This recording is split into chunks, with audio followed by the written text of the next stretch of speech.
কড়া নিরাপত্তায় পূর্ব বর্ধমানের আউস গ্রামের বিল্লগ্রাম অঞ্চলের তকিপুরে বড়মার নিরঞ্জন প্রক্রিয়া সম্পন্ন হলো সুষ্ঠুভাবে। শনিবার মায়ের নিরঞ্জন ঘিরে উৎসবমুখর পরিবেশ তৈরি হয়। তাকিপুর গ্রামের চতুর্দিকে রাস্তাঘাট কার্যত অবরুদ্ধ হয়ে পড়ে। প্রচুর দর্শনার্থী মায়ের নিরঞ্জন দেখতে বড়মার মন্দিরের উদ্দেশ্যে রওনা দেয়। স্থানীয়দের দাবি, লক্ষাধিক মানুষের সমাগম হয় এই নিরঞ্জন প্রক্রিয়ায়।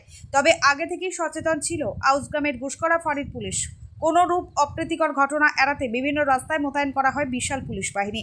শনিবার দুপুর নাগাদ মায়ের নিরঞ্জন প্রক্রিয়া সম্পন্ন হয়। তবে তকিপুরের বড়মার পুজোর সঙ্গে জড়িয়ে রয়েছে নানান ইতিহাস। এই পুজো প্রায় 5 শতাধিক বছরের। তকিপুরের বড়মার মন্দির প্রাঙ্গণ আগে শ্মশান ছিল।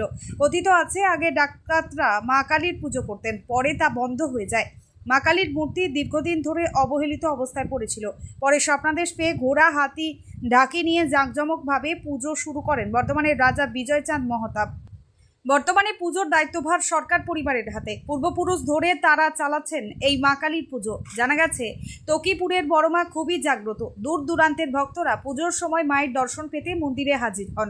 বিশেষ করে বিসর্জন ঘিরে উন্মাদনা থাকে চরমে। মন্দিরের পাশেই দিঘির ঘাটে মায়ের নিরঞ্জন হয়। শনিবার মায়ের নিরঞ্জন ঘিরে জনপ্লাবন দেখা যায় তকিপুর এলাকায়। চতুর্দিকে জয় মা স্লোগান। পূর্ব বর্ধমানের আউসগ্রাম থেকে শেখ মিলনের রিপোর্ট, 7 দিন টিভি।